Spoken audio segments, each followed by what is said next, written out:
mean, way back in school, everybody wanted to become the Hardy Boys. Everybody wanted to become Jeff Hardy. I had to settle with Matt. That's not too bad. But when you founded Omega with Matt all those years back, did you think that one day you will eventually become big in the WWE and of course in professional wrestling? Yeah, for sure. Even in those Omega days, like I was two different characters. Like every time I was Jeff Hardy, then I was my alter ego called Willow the Wisp, and I still have this dream of bringing him into the WWE universe at some point. Because the Fiend makes me think that way. When I see Bray Wyatt and the Fiend, I'm going, "Wow, that's possible. It can happen." But yeah, we always knew we would make it because we were determined, man. And we were back in it was '94. We did our first job matches. You know, we were the nobodies against the superstars, and we did that for about 4 years. And we was like, I know me anyway. I was like, I'm gonna make somebody remember something I do out there in that ring, and we're gonna get a gig here. And yeah, that's how it all started, man. So we always believed in ourselves. I mean, not every superstar transitions well from being a jobber to the big time. I mean, how did you persevere? What was your game plan back then? My biggest thing has been like moments, you know, like big bumps. You know, I've always tested my body as far as like if I feel like I can survive something, I always go for it. So that was my main thing. I would think about the most intense, crazy bump I could take to make that superstar look incredibly strong and great.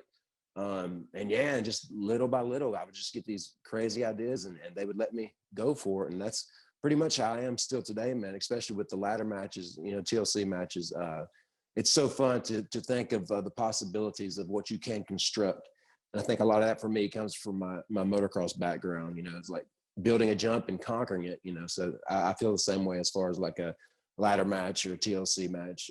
I love it, man. That's my claim to fame. I mean, taking crazy bumps, was it because of Mick Foley? It had a lot to do with Mick Foley. I'll never forget watching him and Taker in that Hell in a Cell match, and he took that bump off the top through the commentator's table, and then at the end when the choke slam, I was like, oh my god, I kind of want to do that, but now that I've had my Hell in a Cell match with Randy Orton, I really don't care to have another one because that thing's really it's intimidating, and I really don't. I used to want to jump off the top of it, and I think that I've kind of got over that because I kind of want to stay healthy.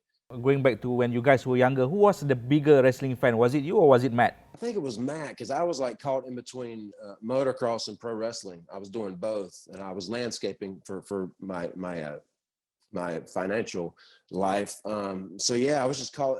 Had a big dream of being a pro motocrosser, but man, it's so expensive to race motocross. Like it's to keep your bike in good shape and traveling around. I mean, it's so expensive. So using my body as my machine kind of just worked better.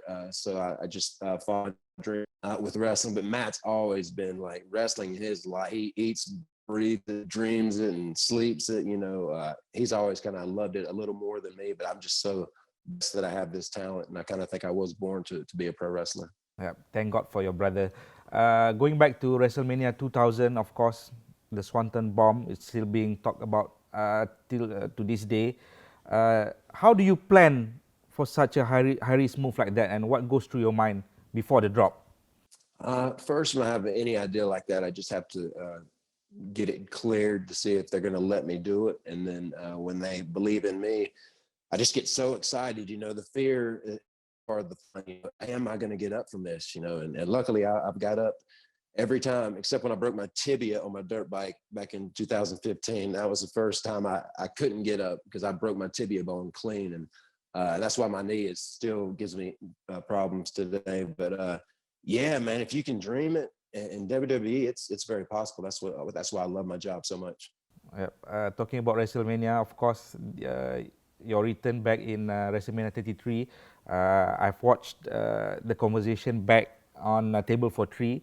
But if you could take us a little back from it, how did the conversation start when they asked you to return? Oh, it was so weird. I was just talking to Matt about this the other day, that it was his genius. He came up with this idea called the Expedition of Gold. And like we were the TNA Tag Team Champions, then we didn't resign with them. Then we made it look like we were with Ring of Honor. And we were the Ring of Honor Tag Team Champions. The night before Mania, we had this crazy ladder match with the Young Bucks. And then, sure enough, at WrestleMania 17, we returned to that huge sea of humans, and man, we're back home, and we won the WWE Tag Team Championships again, and it was just so surreal, man, because that we just went from company to company, and then finally ended up where it all started for us in the WWE, and that was very magical, man. So yeah, it was I did a lot of lying that March. I just kept lying about me doing, I'm gonna do some music shows, the Ring of Honor, and I'm gonna, and all kinds of stuff. But I knew we were gonna go back to WWE, so it was like a good lie for a surprise birthday party, I think. I mean, you've had great personas all over the years. Of course, people know you as the crazy Jeff Hardy. You've spoken about Willow, Brother Nero. I think you've turned heel once. You became the Antichrist of professional wrestling. Which one is your favorite?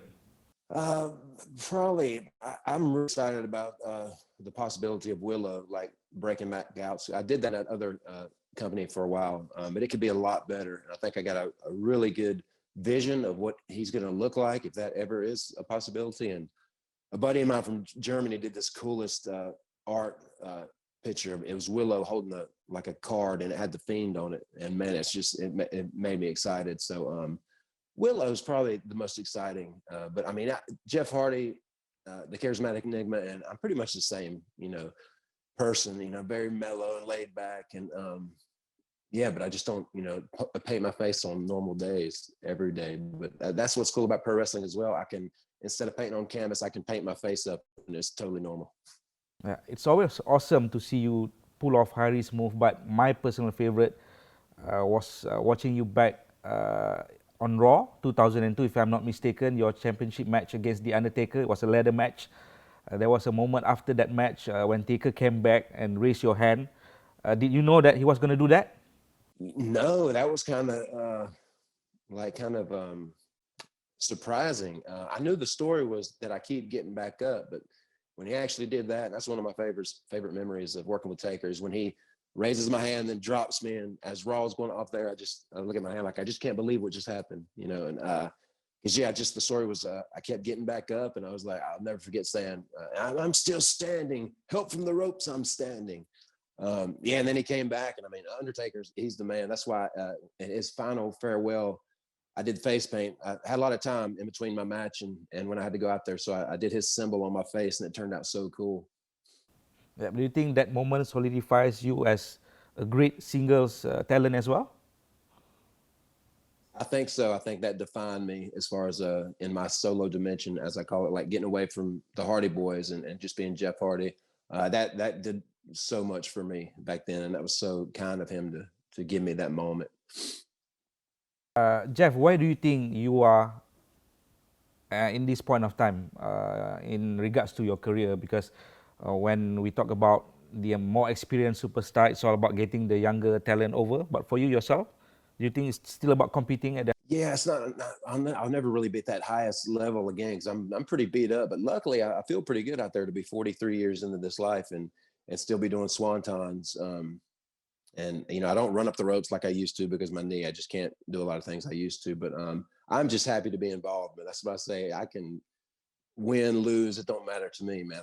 I'm just happy to be involved and go out there each and every Monday to entertain people that enjoy seeing me do what I love to do. Yeah, we're looking forward to see you at the Rumble, of course, the 30-man Royal Rumble. You've won all there is to win in the WWE, but do you think we would like to win the Rumble this time around? That's what I said when I declared my entry officially into the 2021 Royal Rumble match, I think is how to say it.